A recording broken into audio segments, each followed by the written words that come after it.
I hated it.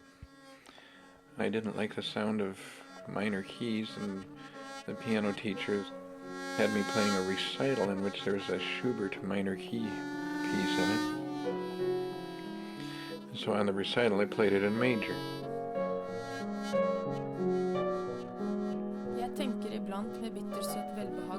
And everyone thought that was a travesty. These days, though, his main music isn't so much Schubert. It's actually ragtime.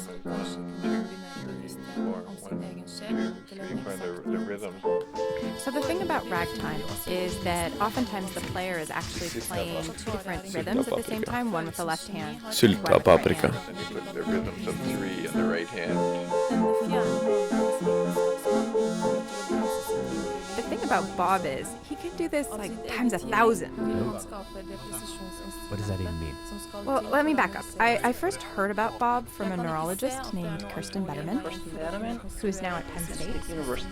First time I heard about Bob Dylan was through friends. Kirsten heard about Bob from a colleague who'd seen him play for an audience. Well, I might just take a tune like He was actually playing multiple rhythms with his two different hands and switching back and forth between different pieces of music and carrying on a conversation at the same time.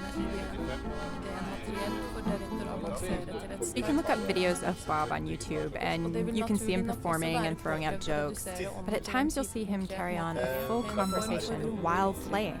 From the perspective of a neurologist, this is actually really hard because the part of your brain that should be engaged in playing a piece of music that complicated should also be engaged in having a conversation.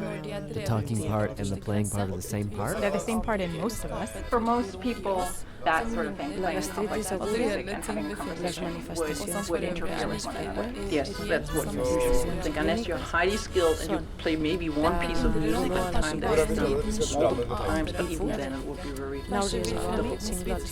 So Kirsten got in touch with Bob and she started asking him some questions. In the course of chatting with him and talking about how he perceives music and all of that, he happened to say to her, But I could hear entire symphony in my head, and I didn't think that was too big a deal, because I always listened to two of them at once. he told her, Fundamentally, that I wanted to give him Did he just say he can hear two different symphonies in his head? at the same time. and we thought this was really just bad. But I mean, are we talking the full symphony or just the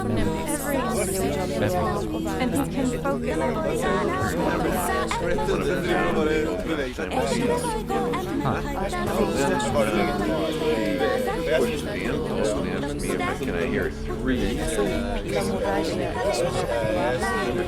but he was like, yeah, you could do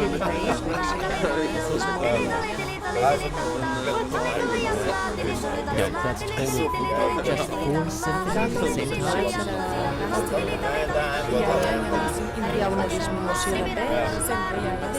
That's just nothing but noise. absolute cacophony.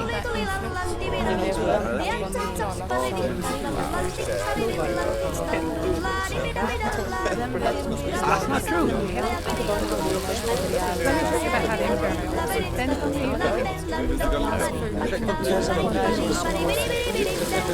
So the first thing Kirsten had to do was find a control, someone to compare Bob's. She found a conductor,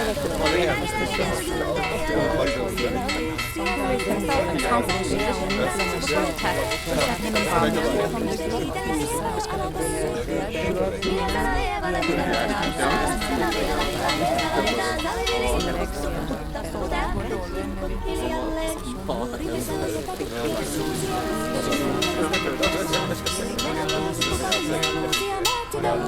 finally one from mental.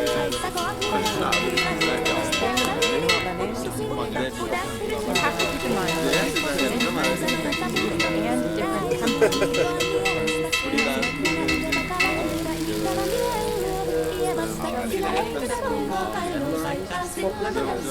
different